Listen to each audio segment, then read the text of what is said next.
From the book of Genesis, chapter 3, verse 24. So he drove the man out, and at the east of the Garden of Eden he stationed the cherubim and the flaming sword which turned every direction to guard the way to the tree of life. Hosea, chapter 8, verse 7. For they sow the wind, and they reap the whirlwind. Welcome to Epigraph. I'm Ted. And I'm Maria.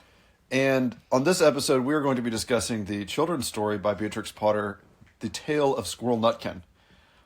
As you might guess by our epigraph, I think we're going to end up in the realm of the apocalyptic. Yes. One thing that's interesting is we have both had some separate thoughts about this. But we haven't discussed them at all. So we each chose an epigraph. Yes, and we're going to start talking about what we see in the story.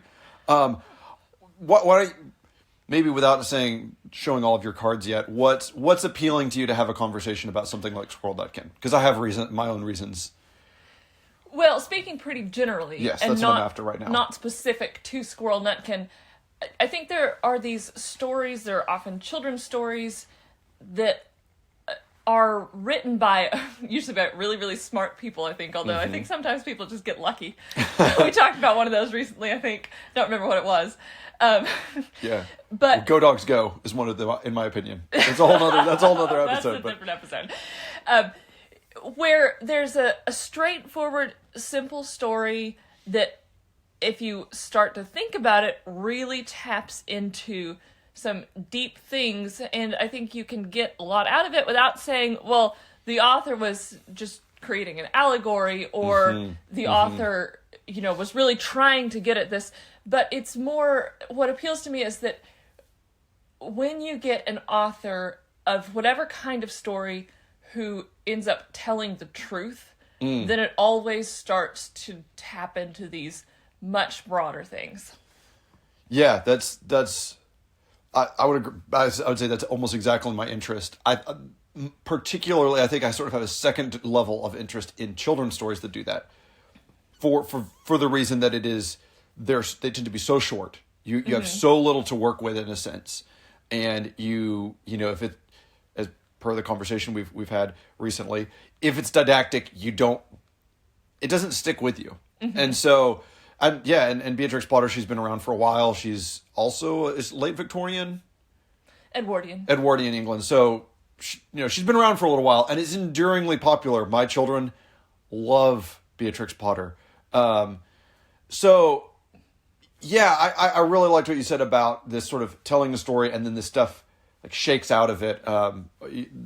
This friend of ours who's writing a lot, he gave me one of his short stories that he's working on, which on its face is this sort of like story of these rough Ozark guys who go off and then terrible things start happening to them because they're terrible men. And I was talking to him about why he wrote the story, and he just wanted to tell the story. And I said, yeah, but it's also obviously about the fact that when you start transgressing against the moral order of the universe, monsters show up. I was like, and that's incredibly true. And he said, and so it's that interesting thing of he just wanted to tell the story, and I thought he did a good job of telling the story.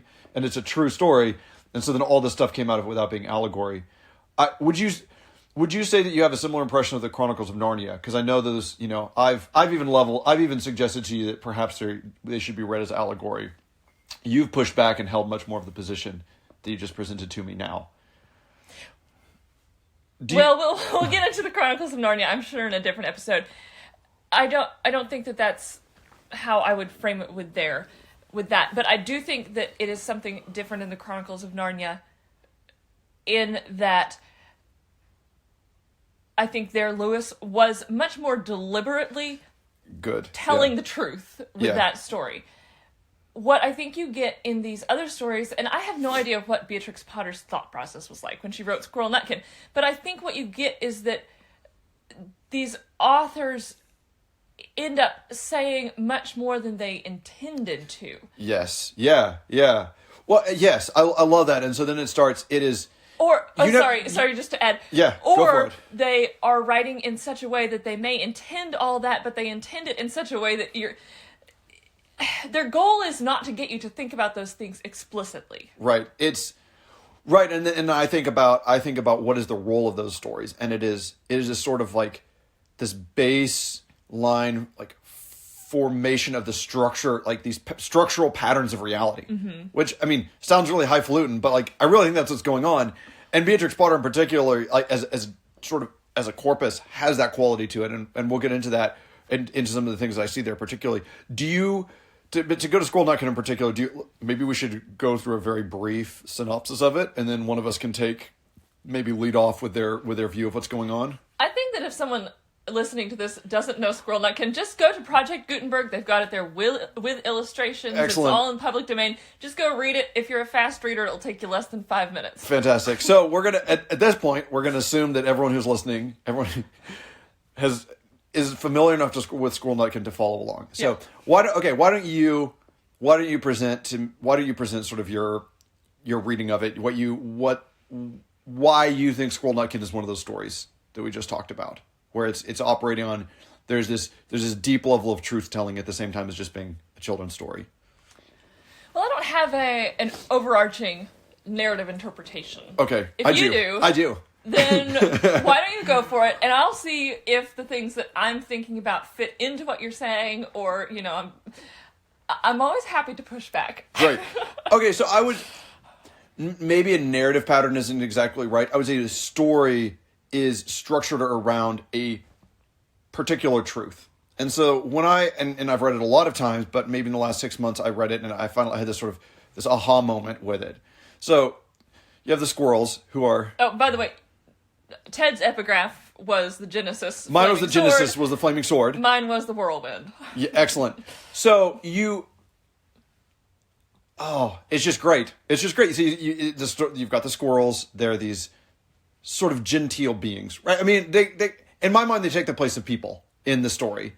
They're very cultured. They're very obviously cultured. Have a system. They've got rites. They're preparing for the winter. I mean, in a way beyond what squirrels ordinarily do. Right, and which is fascinating. Yes, so the whole idea of rites and R-I-T-E. Yes, R-I-T-E and ceremony. Mm-hmm. It's just drenched in it.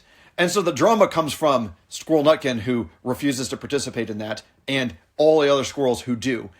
And there's sort of like the drama goes in two ways. One is that you have the squirrels making these negotiations with Old Brown, and then you have the deviant behavior of Squirrel Nutkin in relation to the appropriate actions of the other squirrels.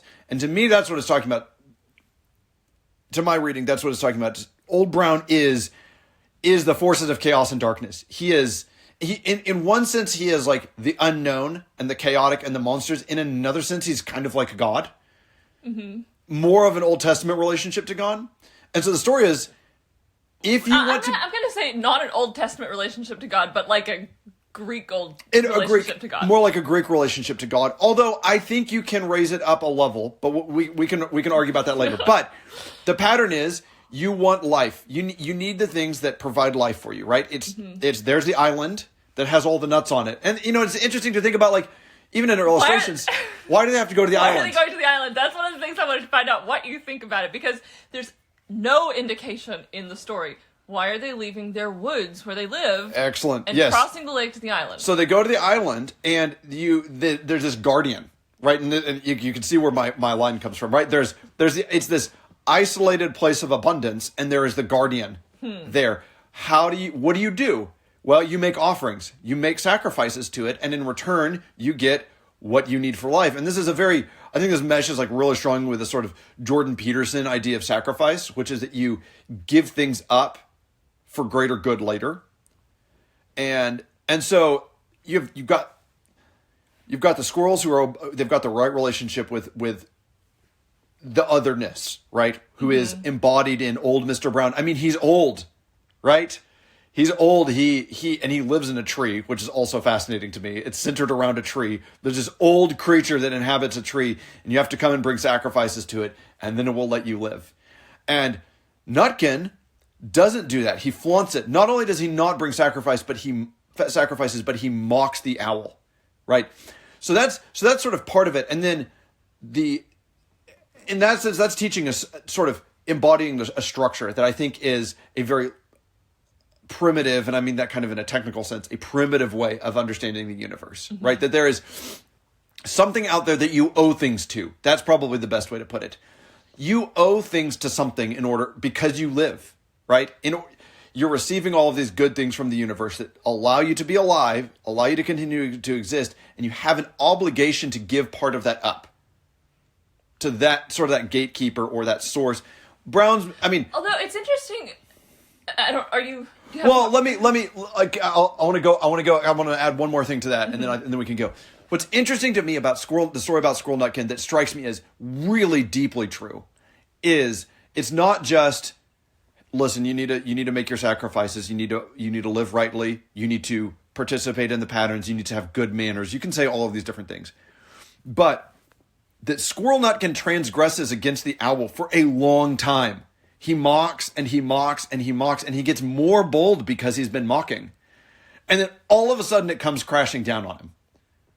And to me, that's really true, because you look at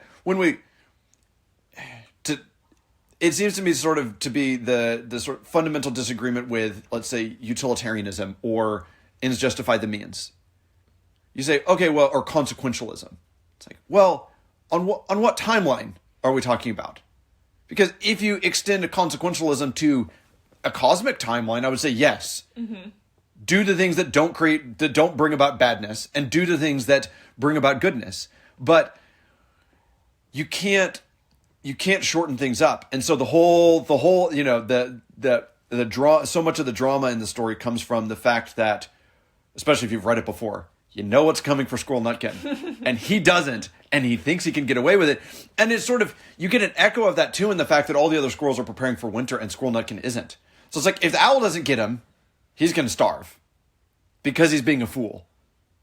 Although the other squirrels continue to take Squirrel Nutkin with them, which makes you wonder, will they care for him? You don't know. Sure. Okay, so sure. one of the things that's completely so push back. fascinating. So that's basically, I have detail I could fill in, but that's basically the story as I see it. You have the sacrificing squirrels, you have the mocking squirrel, you have old Brown, who sort of is these various, sort of like God, sort of like the forces of nature, all these things, and then you have what happens to Squirrel Nutkin as he mocks reality, if you will. So okay, so the things I was thinking about largely fit right into that.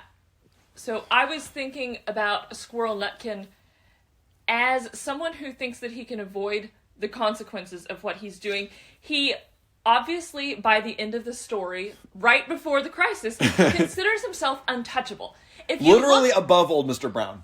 If you look at the riddles that he's asking, they're all about things that are either helpless, like the one about Humpty Dumpty, where he's unfixable, or they're about the wind, or the sunlight, or something that you cannot do anything about. He considers himself a force of nature. Oh, interesting. Yeah, I see that. And that's a false perception. What's even more interesting is that the earlier riddles, and the text has the answer italicized, if I remember, and I could look through, they're all sort of they're things that aren't Squirrel Nutkin. But the later ones, he dances like the sunbeam. He makes the noise like the wind. He starts to embody the answer to his riddles. Well, he already does that sort of at the beginning. Does he? Okay. It says he bobs up and down like a cherry in the very first one. That's right. But he pretty quickly goes to, I think the second one is about the nettle, where there he's threatening, like, if you try to touch me, I'll bite you. Yeah, he tickles him with a nettle. Yeah, and then you have the smoke. You have the riddle about the smoke, which is also another one. Yeah. Yes. Then you have the plum puddings. We could talk about plum puddings, whether or not, if that fits in with it. Which, again, because we're not saying Beatrix Potter was writing an allegory that fits this exactly. But that her good creative intuition was sort of producing this. Yes. Yeah. I'll buy that. Yeah. And then you have bees, again, interestingly, the sort of both untouchable, but also will, things that can bite you back if you try to touch them is where he starts. Yep. And then he moves to things that you just can't touch. Yeah. So, that's how Squirrel Nutkin thinks he fits into this. Yes. Yeah. And he's wrong. He's very wrong. Yeah. He gets extremely violently touched. Yes. He's captured. Yeah. And dismembered. And it's not just any dismemberment, it's obviously the glory of the squirrel lies in its tail. He's been stripped of his glory, right? And it's obvious because if you even bring up riddles or anything like that, he will yell at you. Like he is. Well, I don't know how much of a reformed character he is, but he's ashamed of it, right? He doesn't want to be reminded of how he lost his tail. Yes. Now, here's something that I probably have a couple thoughts about, but I'd be very interested to hear what you have to think about this. Squirrel Nutkin does so many things wrong. Mm-hmm. He doesn't bring sacrifices. Mm-hmm.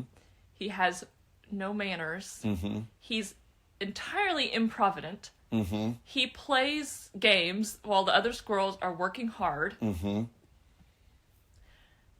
He's not punished for that. He's punished for his impertinence. Yeah, that's I like that. Okay, so, well, here'd be here's my first thought is, well, that some things are more forgivable than others. Mm-hmm. And the fact that it's his impertinence that is punished, I think is very telling. And here's what I would say. I would say that there's, his impertinence of jumping on old Mr. Brown's head, it seems very clear that that's sort of the culmination of all his previous impertinence. And that's a sort of like, you could push on reality for a long time, and then all of a sudden it can push back. Like that happens all the time. And I think about the kind of work that I do a lot of. You can do something out in the world a lot of times, and then all of a sudden so a great example of this in my mind is when we were building a bridge several years back, and we had to move these two big flat pieces of metal across a field.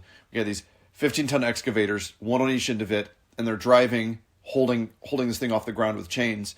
And we drove through this damp pasture down to the creek where it was getting put in, and then they drove back. We got the second one, and on the final pass, the second excavator, in about a half a second, all of a sudden the tracks basically disappeared into the dirt. So everything had held up fine until enough times of driving over, we had basically, I think we had hydrated the soil enough that it just turned to soup all of a sudden. And then within a half a second, it was almost unrescuable. We got it out. And if the operator had waited another second of driving forward, it would have taken us all day to get the machine out of the ground. So that strikes me as very true. And it's not that there's something, say, transgressive about something wrong about driving the excavator in that way, but just this idea that, hey, listen, I should always get an immediate response for everything that I've done wrong or dangerous. Mm-hmm. It's like, no, that's actually not how the world works. It's oftentimes we kind of keep on doing our thing, and then all of a sudden we get the consequence, which is why, and I think this relates to the book of Job, which I don't know if I've brought up on this podcast, the idea that wisdom comes from realizing that you have to judge things at the end of the story and not in the middle of it. Because, and Squirrel Nutkin's a great example of this, is Squirrel Nutkin going to get in trouble for being impertinent, for not making the right sacrifices, etc.? Well, if you stop before the end, maybe it's fine. Maybe it's fine to mock Old Brown. Maybe it's fine to tickle him with nettles and to not bring the sacrifices. But when you have the whole story, all of a sudden, here it is, wrath comes. I've heard the idea, the Old Testament idea of wrath, I've understood as something that builds up. I couldn't tell you where this came from. Probably, it might have been Echoes of Exodus. Have you read that recently? Not recently. At any rate, one of those sort of biblical theology books looking at the Old Testament is something that builds. Wrath is not Newton's third law. You push on something and immediately pushes back. It's this sort of, you are like storing up for yourself things. And then all of a sudden it's this sort of, if you will, blasphemous action on his part to jump on Old Brown's head, to assert his dominance over Old Brown. That's when it's over. Mm-hmm. What do you think of that? Do you buy it? Yes, to a large extent. But what makes this story so fascinating is that she wants to take that even further. Okay, tell me. When they came back very cautiously, peeping around the tree, there was Old Brown sitting on his doorstep quite still with his eyes closed, as if nothing had happened. Okay, so Old Brown's acting as if none of this happened. Yes. But Nutkin was in his waistcoat pocket. Okay, there's the consequences. Yes. Next page. This looks like the end of the story, but it isn't. Okay, so we keep going. Nutkin gets a second chance. Interesting. Wow. That page takes on a whole nother level of meaning. Yeah. Okay. And it's not like, for Nutkin, none of this happened. He's lost his tail. Yeah. He's very sensitive about it. Yeah. But there is a note of hope here at the end, because she says, and you know, this is all playful. And Yeah. to this day, if you meet Nutkin up a tree and ask him a riddle, you know, he'll scold back at you. So he's still alive. He's still alive. Yes. Apparently, he has learned to gather nuts for the winter. Or Yes. something. Yeah. And he stopped telling riddles. He stopped telling riddles. What do you think of the riddles? To me, they seem to be this sort of like attitude of like flippancy towards the universe, towards things. It's this sort of like, it's a way of not taking things seriously. Mm-hmm. Partially because it's like, at least in some of the riddles, everyone knows the answer, right? He's not being clever. He's not being clever, and yet it is a more complicated attitude towards the universe. You know, here she says, but old Mr. Brown took no interest in riddles, not even when the answer was provided for him. And that's after Nutkin tells the riddle, the man in the wilderness said to me, how many strawberries grow in the sea? I answered him as I thought good, as many red herrings as grow in the wood. Yeah. So there's that element of play there, where you think about other ways that the world could be. Mm-hmm. There could be strawberries growing in the sea. There could be red herrings in the wood. Yeah. There's an absurdity there where you recognize that both of those are equally false, and yet it is something outside of the simplistic view that Old Brown seems to take, where, you know, it's all just exchange. Yeah. Yeah.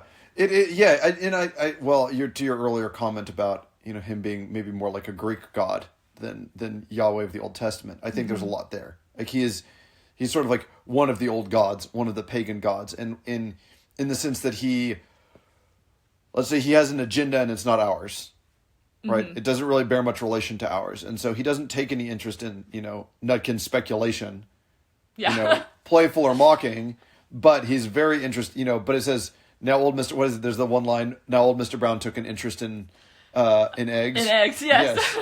Yeah. So, neither one works. Yeah. Old Brown's vision is incomplete. He has no room for Squirrel Nutkin. Yeah. And Squirrel Nutkin escapes from him in the end. Yes. But Squirrel Nutkin is also wrong to think that he can live without that exchange that's necessary to operate within Old Brown's system. Yeah. It feels, it does seem very much... Because if you think about, so then I started thinking, that makes me think maybe there's some answers if you looking at the different various sacrificial systems that you see in religion. And the thing that immediately strikes me is there's a deep difference between the Hebrew sacrificial system and the sacrificial systems of a lot of like native religions and places, like the Greeks, like in some of the cultures in Latin America that I've read a little bit about, etc. Where in one, in the Hebrew system, it's from primarily for leaving fellowship offerings aside, for moral propitiation. We have transgressed. Mm-hmm. We owe a debt, therefore, to God because he is righteous. And so then we give this thing up in exchange for a transgression. The other one is much more transactional. I need to have children. I need it to not flood. I need to have victory. So I'm going to basically pay the god something. I'm going to put something good on the table, so he puts something good on my table. And Old Brown is very much in the latter category. There doesn't seem to be any understanding. There doesn't seem to be anything presented in the story that would suggest that Old Brown is a sort of moral mediator. In that sense, I think it's almost more important to look at it from the squirrel's perspective rather than from Old Brown's perspective. In terms of what it's asking of them. It's interesting. We know that Old Brown could eat the squirrels. Yes. And presumably that is why they have to propitiate him. Yes. That's why they have to ask him for permission to get the nuts. But that doesn't really play a role in the story. The the element, it's just a sort of background so that we get why this would be going on. But the elements of exchange, the actual goods that they're exchanging, are not things that either one wants. They're giving something. Yeah. The squirrels are giving Old Brown things that they don't want. They're not good for anything except to give them to Old Brown in order to get nuts that Old Brown doesn't want. And they do have to work for them. They have to find them. But so I had, as sort of, it's interesting the conversation moved that way, because I was also sitting thinking about what are the goods that they give to Old Brown like? And I was thinking, so you've got beetles, fish, an egg, there's honey. What else is there? There's 6 of them, which is interesting. Minnows. It's on the 7th day. Well, Did you say that? Yeah, I said that by fish. What's that? There's... Okay, let's go A mole. in order. Fat mole. 3 fat mice. Yes, 3 fat mice. A fine fat mole. A fine fat mole. The next one is 7 fat minnows. 7 fat minnows. All fat. Yes. 6 fat beetles. Oh, they are all fat. Wild honey. Wild honey. Which you can't describe as fat, but it specifies. So sticky. It was so sweet and sticky that they licked their fingers as they put it down upon the stone. Interesting.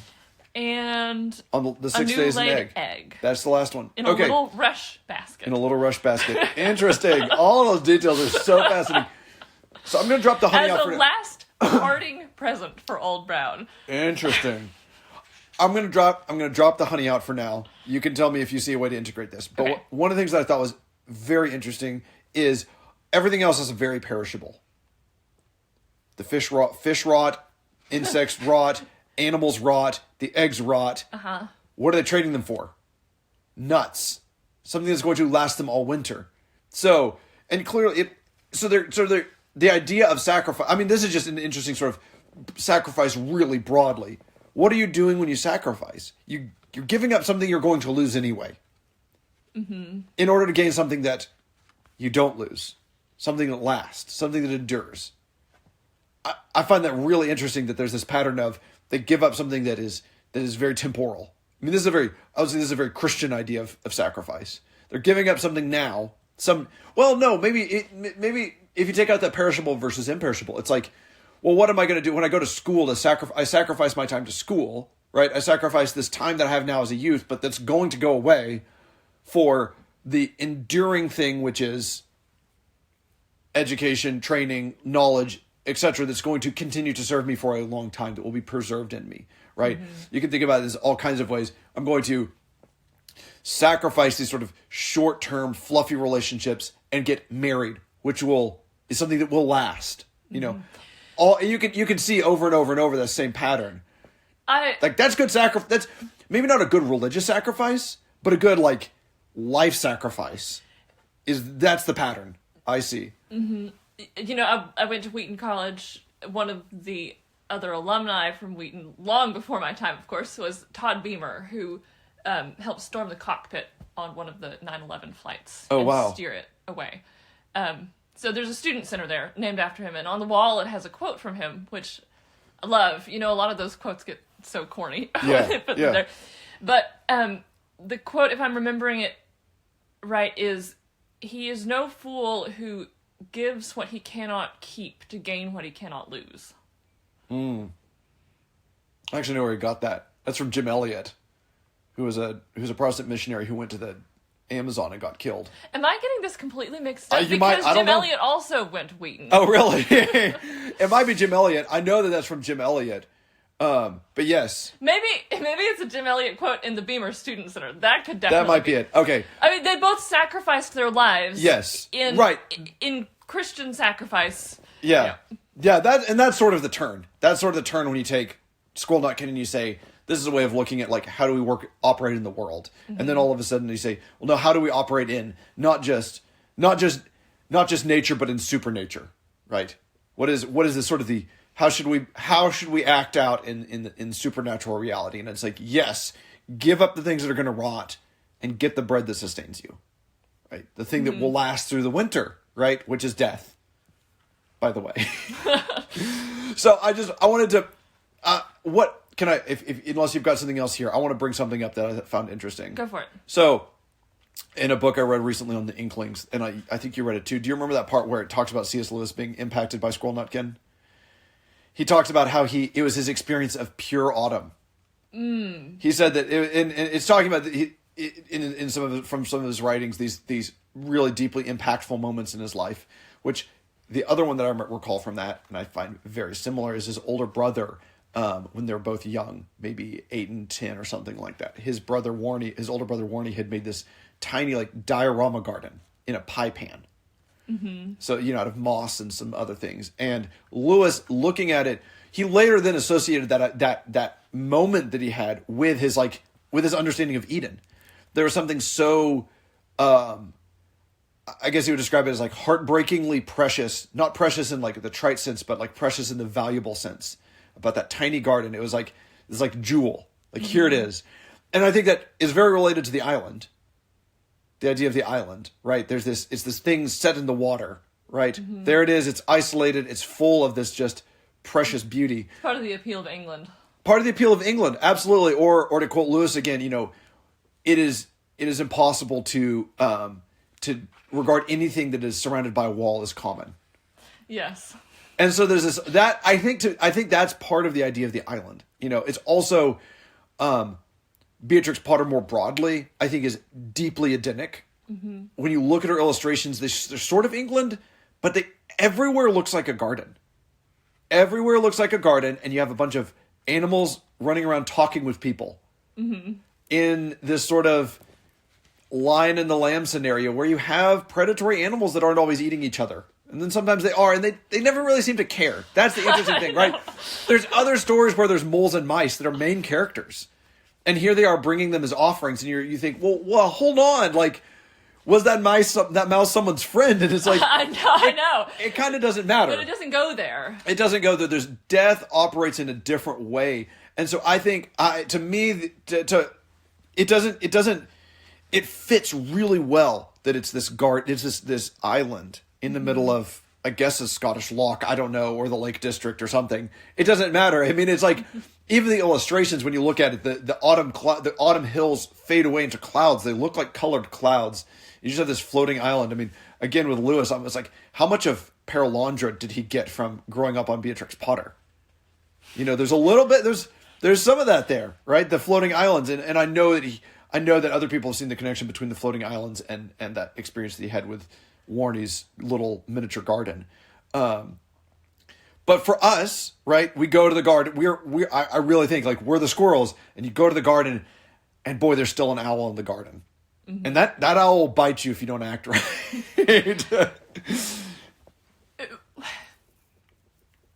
Squirrel Nutkin, I think, in the most positive view of his character, seems to be wanting to live as if there had been no fall. Oh, he's yes. Always, okay. Yeah, he's playing. He's always playing. And there's constantly this contrast between what the squirrels have done to work for the next thing that they're going to give Old Brown, and then what Squirrel Nutkin has to say about it. Mm-hmm. They get up early to catch the minnows. Nutkin starts singing about herrings growing in the wood, right? So you just go pick them. They bring the fat beetles as good as plums and plum pudding, so we don't get the specifics. But, obviously, they had to catch the beetles, and it says each one was wrapped up carefully in a dock leaf fastened to the pine needle pin. They worked for that. And Nutkin sings Flower of England, Fruit of Spain, met together in a shower of rain, turning the creation of these things into a game. They bring the present of wild honey they've stolen from a bumblebee's nest, and Nutkin starts singing about bees as sheep. As sheep flying across the river. Yeah. Well, so it's... Okay, to add to that, each of those scenes you have this... They come, there's the offering, and then they go out... The other squirrels go out into the woods. They have this, like, utilitarian approach to the woods around them. Mm-hmm. And Squirrel Nutkin is constantly finding something in the environment. It's crab apples or oak apples or green pine cones or robin's pin cone, whatever, and he does something fun with it, which is really interesting. So maybe should Squirrel Nutkin be viewed less as this truant as just as a fool but maybe as the balance to the squirrels. That somehow the right thing is for there to be an integration between them, to be something of that you're supposed to be moving back and forth. And is that maybe partially why he's not punished until the very end? The Tale of Squirrel Nutkin is not the fable of the ant and the grasshopper, which is fascinating. Yes. And I think that may be partly why he's punished not for failing to store up for winter, but for failing to respect things that ought to be respected. Yes. Yeah, and the more that I think about it, Owl, I think the old Mr. Brown, the owl, as well, it's so interesting. Maybe you can make something of this, but the next thing the thing that came into my mind is it's either in the Four Quartets or the Wasteland. There's that short passage where Eliot is talking about the river and how at first he talks about as the brown god and how they made sacrifices to it so that it wouldn't overflow the banks, and then they built a bridge over it and it was forgotten. But the god is still there. He even start it? Doesn't he start that? It's in the Four Quartets. Okay, great. I think the river is a god. I think, yeah, yes. It's a fascinating way to put it. That's what old Mr. Brown is, I think. He is a natural god. I think is probably the best way to understand that. And that's also probably why Nutkin escapes. Because there is something above old Mr. Brown. He's not the ultimate mediator of reality. Right? Yeah. There's a higher pattern, right? And Squirrel Nutkin still, right, he loses his tail. It's not good to be that way. But when he's trapped, yes. This looks like the end of the story. But it isn't, right? And yes, exactly. So maybe old Mr. Brown is more like the river god, right? And that should be a warning to all of us because, as Eliot points out, the god is still there under the bridge, right? Even if you've built the bridge and you can drive over and forget it, that god is still lying there asleep and probably will come out of the bank someday. We don't really have to negotiate with old Mr. Brown the way that people have done for a lot of history. That doesn't mean old Mr. Brown isn't there. Just because you can push on him for a long time doesn't mean he's not there. I think a good way to look at maybe the last 100 to 200 years of human history is we've all been tickling old Mr. Brown and then going off and playing in the woods. And at some point, we should be wise to the small cases of that happening in our lives so that we can get our eyes up and say, hold on, are we making the right sacrifices? Are we extending our courtesy outside of ourselves? Or, are we going to lose our tail?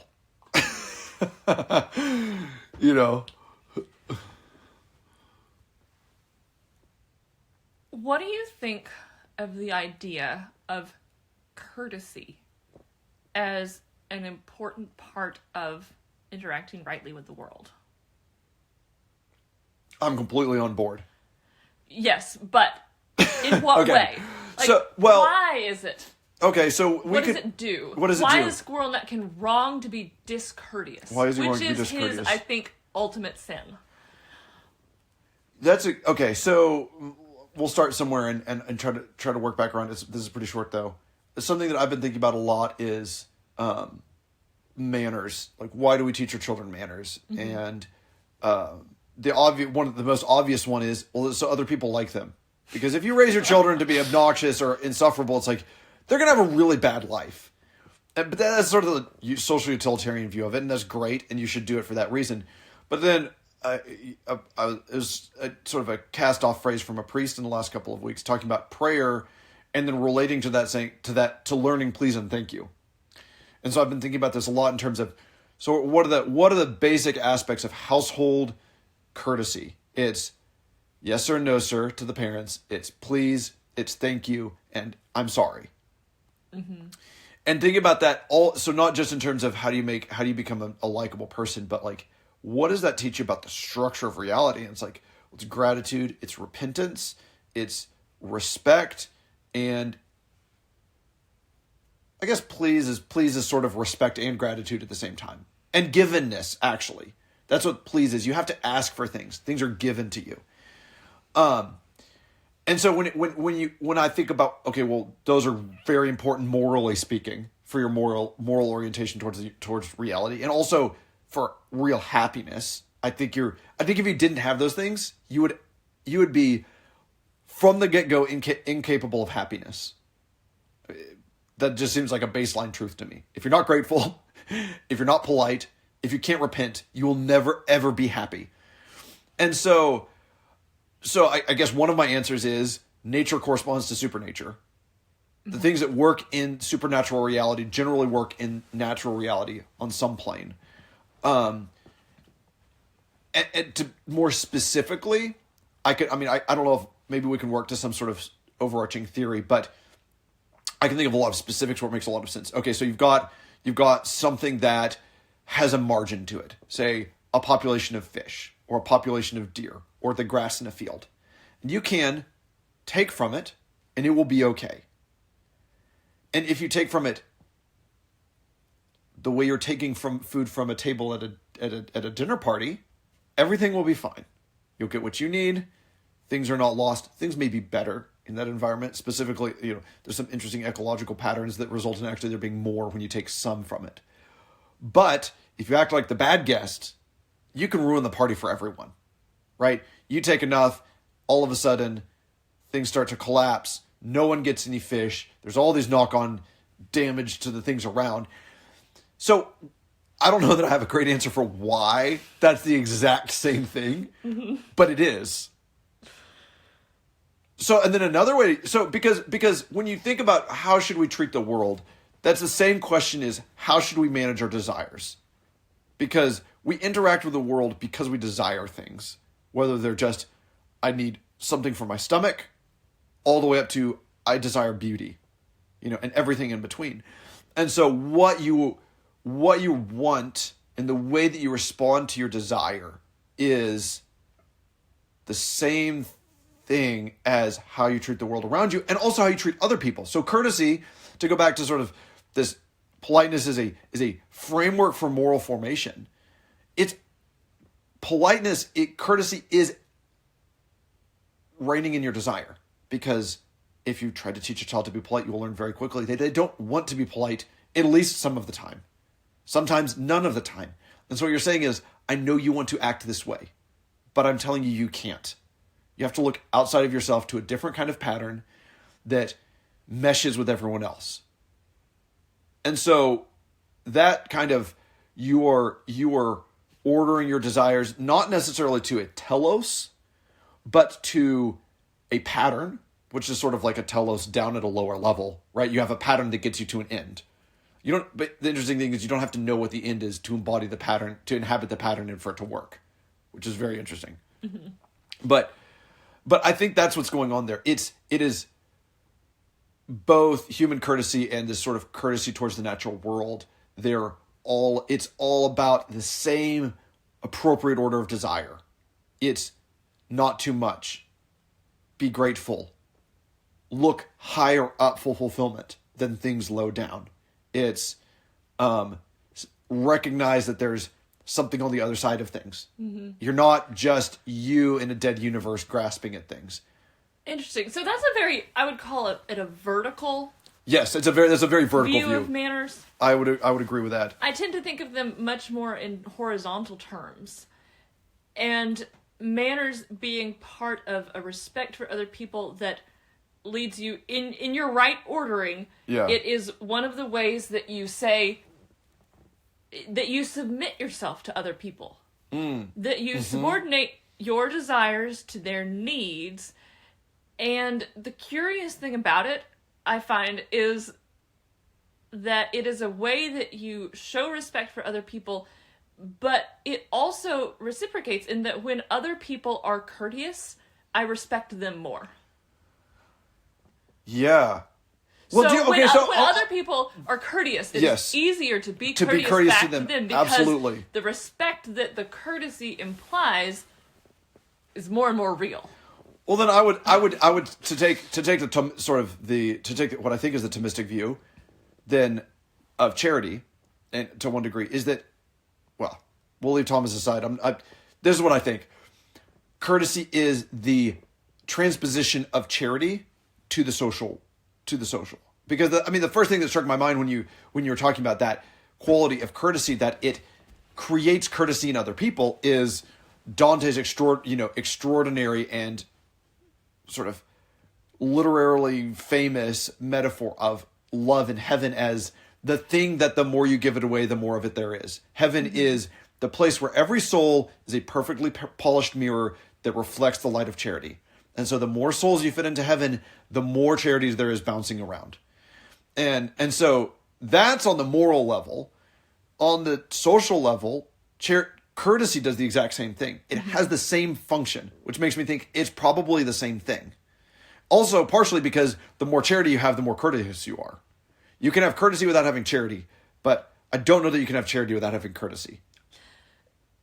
Not, I think, in the true sense. In the true sense, There yes. is, I think, an extent to which we take our culturally bound ideals of what we think is courtesy to an extreme. Mm-hmm. What I'm thinking of is the kind of thing that, you know, I'm prone to and you know, Wheaton girls are prone to, where everyone's going to submit to everybody else's preferences, and so what happens is that nothing ever gets decided, and that doesn't work. Yeah. Yes, that would be, well, yeah, I would suggest that is taking a part of the pattern. Yes. And trying to submit the entire pattern to that one part. Mm-hmm. Which is, there's all kinds of relationships that you can have. I mean, I think that happens in lots of relationships. It happens in marriage too. You know, where you have this sort of, no, I'm going to submit to you, no, I'm going to submit to you. And man, if one person had just had the humility to accept the other person's service, neither person would have the opportunity to act in such a self-righteous way.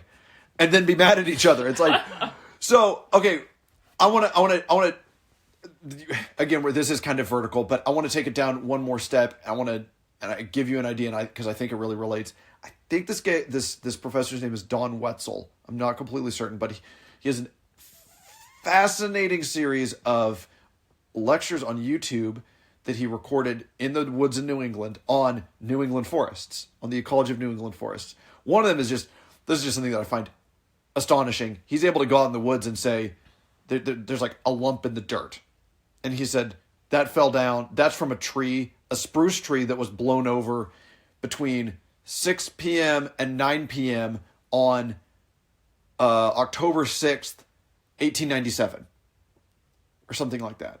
And you think, stop. And then he walks through. He says, you can tell based on the pillow and dip formation or whatever it's called, that this was formed by a tree falling over and not by something else. And we can find the remains of the stump right here. And so from that, we can tell what kind of tree it was. And it was facing in this direction. And a tree of that kind takes this long to rot. And because it's facing in this direction, and there's 3 more formations right around it in the exact same direction, we can assume that it was from the same wind at this time, and there was a hurricane. The eye of the hurricane passed over this time within these 3 hours on that year. So we can very safely assume that we know within about 3 hours when this tree fell over a century ago, which is really cool. But on another one of his lectures, he's talking about invasive species and what is the problem with invasive species. And his view of ecology is that it's about efficient energy transfer. But what he's saying is that when you have organisms that are co-adapted to each other, they basically have developed in such a way that maximizes the amount of available resources between both of them. And I think that I'd have to go back. It's been about 2 years since I've listened to it. I think if you went back and listened to it, there's a very strong correspondence between that and charity. And courtesy. So the idea is that well-adapted ecosystems, ones in which everyone is functioning together, has a sort of a metabolic equivalent to courtesy. Which might also be the reason that the rules of courtesy also apply to an appropriate response, like an appropriate orientation towards the world around you. Because you're like, to go back to the example of, let's say of gathering firewood in the forest. That's another great one. The trees give things up. There's a certain margin to it. And if you act in an adaptive manner towards that, you will take enough but not too much.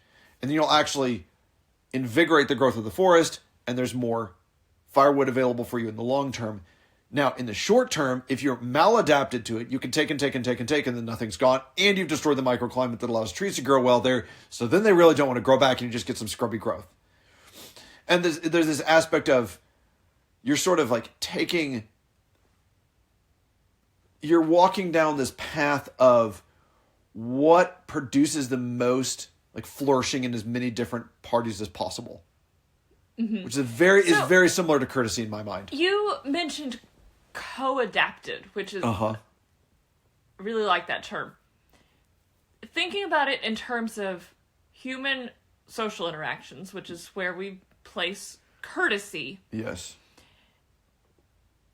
What I love about that is that if you think about people co-adapting in long-term friendships or in a marriage, you actually become more truly courteous as you figure out how to adapt to each other. And so it's no longer a question of, if there's two people, you take half of what's there food-wise.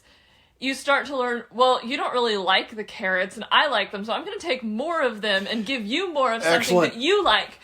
And you have that, which is something to grow towards, but at the same time, we also have this base level of things that we know basically work well in accordance with human nature. And those are the exchanges and the customs that grow up that you can apply to any interaction you have. So no matter who you're interacting with, if you've met them before, if you haven't, then there is that base level of expectation where we say, our relationship will function fairly well if we behave towards each other in these ways.